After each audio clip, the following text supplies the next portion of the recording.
Bismillahirrahmanirrahim, kembali di channel Robby DLP. Kali ini saya ingin membahas satu isu yang sedang viral, yang sedang menarik mengenai timnas Indonesia ya. Di antaranya salah satu pemain yang dianggap sebagai pemain bintang yang dinaturalisasi tetapi kemudian dicoret ya oleh Coach Sintayong dalam daftar susunan pemain. Siapa lagi kalau bukan Eliano Reinders ya. Nah, tetapi sebelum membahas jauh ke kasus Eliano Reinders, saya ingin membahas beberapa hal yang punya kaitannya dengan masalah ini. Oke, yang pertama, naturalisasi ya. Nah, apakah naturalisasi itu diperbolehkan? Ini kan sebetulnya bukan pertanyaan yang baru gitu kan, sudah sejak lama dan sudah sangat jelas jawabannya bahwa naturalisasi itu secara aturan boleh ya, FIFA membolehkan itu gitu ya. Jadi yang namanya naturalisasi pemain itu kan itu terjadi dimanapun ya, di Eropa termasuk juga di Indonesia, karena timnas Indonesia saat ini banyak juga melakukan naturalisasi pemain. Nah, kalau secara normatif khususnya aturan FIFA diperbolehkan, nah tetapi tetap saja biasanya ada aturan khusus yang dilakukan oleh federasi. Contoh misal PSSI ya. Setidaknya PSSI itu yang saya tahu itu mensyaratkan beberapa hal. Misalnya PSSI hanya akan menaturalisasi pemain yang memiliki keturunan ya atau punya darah Indonesia.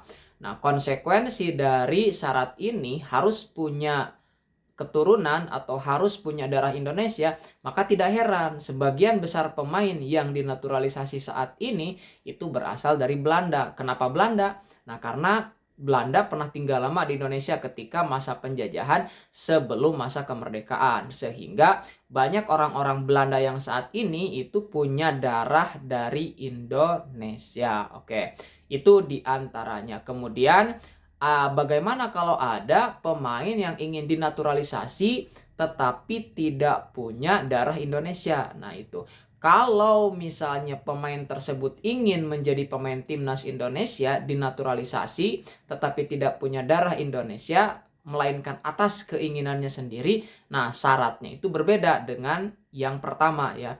Syaratnya itu diantaranya harus tinggal minimal 5 tahun di Indonesia.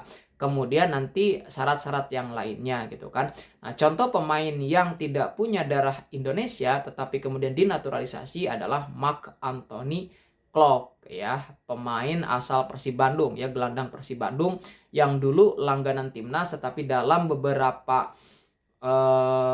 bulan terakhir itu tidak lagi dipanggil. Nah, Marc Anthony Klok. Atau contoh lamanya adalah ada Christian Eloko Gonzalez. Christian Eloko Gonzalez pada saat itu ya tidak punya darah atau tidak punya keturunan dari Indonesia ya, tetapi kemudian dinaturalisasi. Oke. Itu. Nah, jadi pada prinsipnya naturalisasi itu boleh.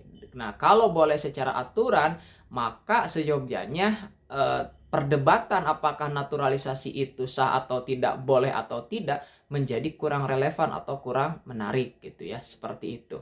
Itu yang pertama soal naturalisasi. Nah, yang kedua adalah soal munculnya persaingan di tim ya. Ingat, sepak bola itu hanya dimainkan oleh 11 pemain di atas lapangan. Plus pergantian pemain yang bisa dilakukan itu tidak lebih daripada 5 pemain saja gitu dalam satu pertandingan. Artinya tidak semua pemain itu akan dimainkan. Ya, tetap yang bermain itu adalah 11 pemain. Sehingga terjadi persaingan di tim tersebut. Nah, dalam konteks timnas Indonesia ya, timnas Indonesia saat ini kan sedang gencar-gencarnya melakukan naturalisasi. Nah, tujuan daripada naturalisasi itu tidak lain adalah mendapatkan pemain yang bagus, pemain yang berkualitas sehingga nanti bisa meningkatkan performa daripada timnas Indonesia. Nah, dan sekarang sudah banyak sekali pemain ya, sudah belasan pemain yang berhasil dinaturalisasi oleh PSSI ya untuk kepentingan timnas Indonesia. Nah, banyaknya pemain yang dinaturalisasi itu memunculkan persaingan di dalam tim gitu ya.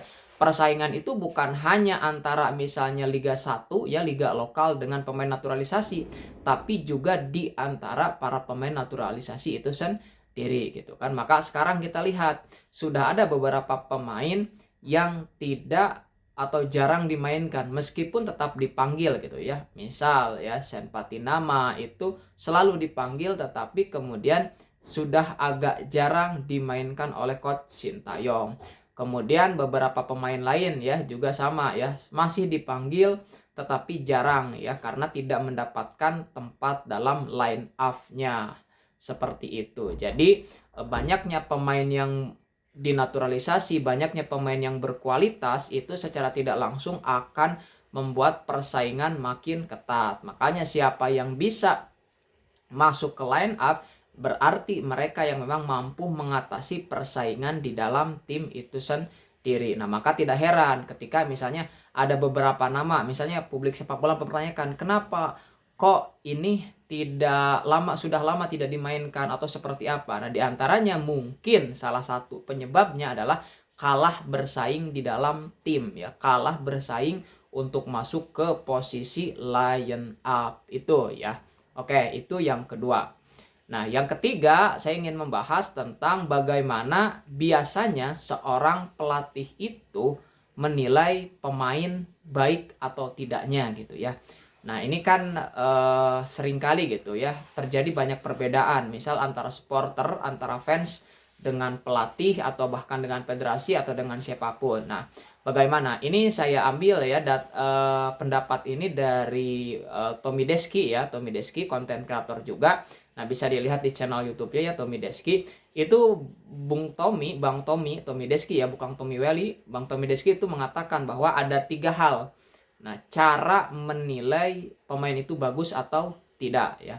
Nah, cara yang pertama adalah dengan kualitatif ya, dengan data kualitatif. Kualitatif yang dimaksud oleh Bang Tommy ini adalah dengan pandangan mata, dengan penglihatan kita. Semua orang bisa melihat, semua orang bisa memperhatikan bagaimana seorang pemain itu bermain di atas lapangan ya, bermain di atas lapangan.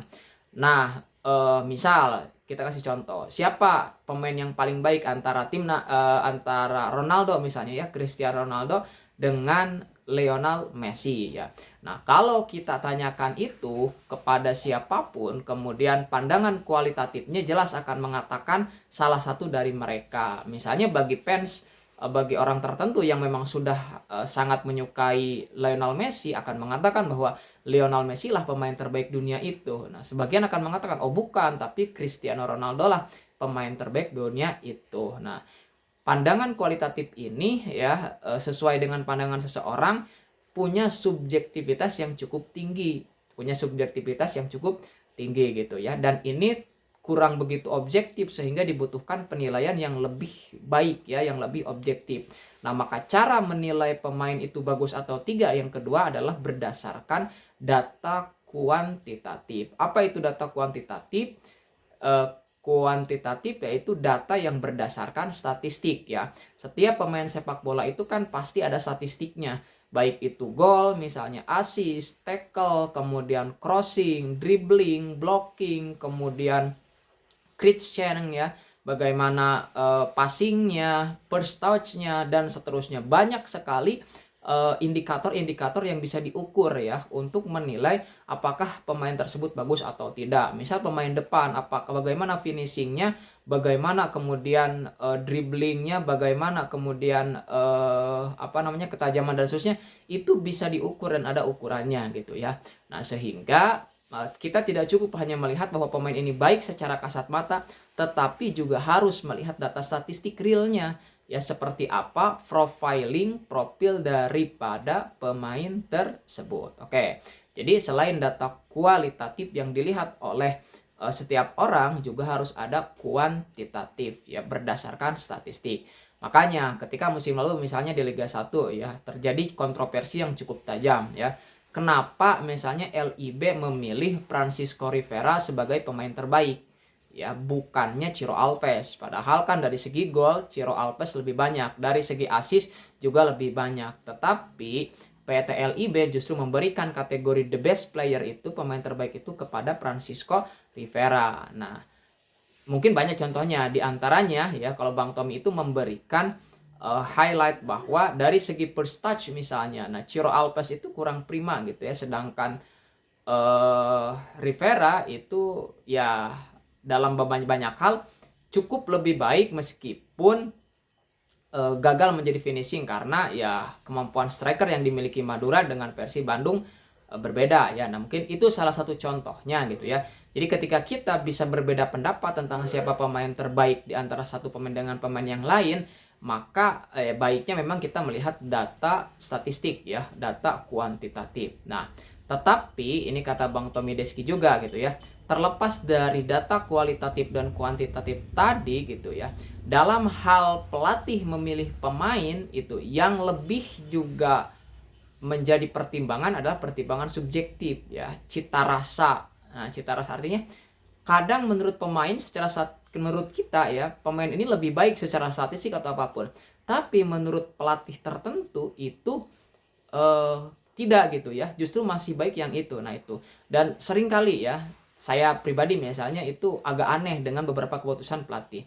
Misal ya, ketika di Persib Bandung nih, Coach Bojan Hodak justru memilih Victor Igbonepo menjadi pemain ya, mengganti cadangan, dan justru tidak memilih beberapa pemain lain yang dianggap lebih layak menurut saya.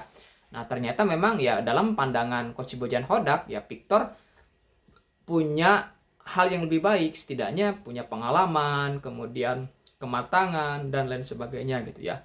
Nah, kemudian juga sama ya ketika di timnas Indonesia misalnya. Kenapa dulu Coach Sintayong tidak memanggil ketika Stefano Lillivali kan begitu on fire di klub, ya menjadi top assist, banyak golnya juga, tetapi tetap tidak dipanggil ke timnas Indonesia ya.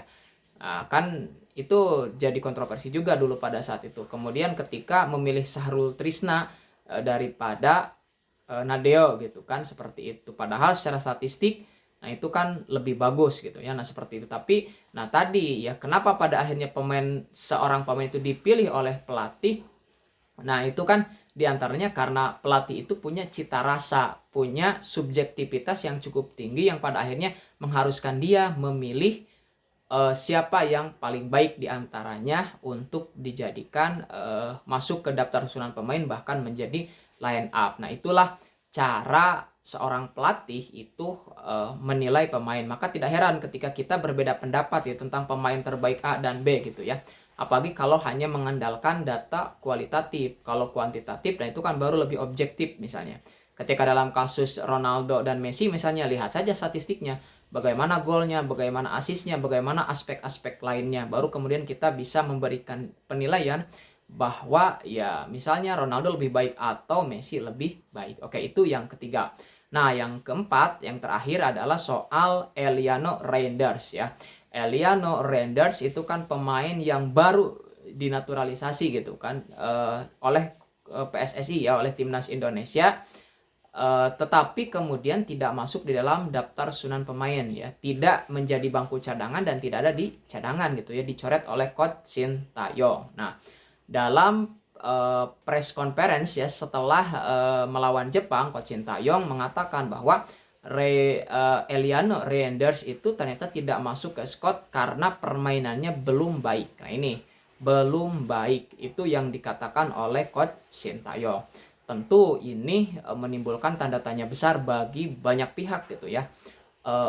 Misalnya pertama kalau kita bandingkan dulu ya, Eliano Reinders itu kan bermain di era divisi gitu kan. Nah, tetapi Coach Sintayong memilih misalnya katakanlah Pak Pratama Arhan, Marciano Ferdinand atau bahkan Witan Sulaiman ya yang notabene dari Liga 1. Kalau kita lihat dari gengsi pemain ya tentu Eliano Reinders lebih diunggulkan daripada ketiga pemain tersebut tanpa menafikan ya ketika permainan bagus dari ketiganya. Tetapi kalau kita lihat head to head tentu orang akan menilai ya tentu Eliano Reinders yang akan lebih baik. Tetapi faktanya kan Coach Sintayong tidak memilih Eliano Reinders dan justru malah memilih Witan Sulaiman, kemudian Marcelo Ferdinand ataupun Pratama Arhan. Itu kalau dilihat.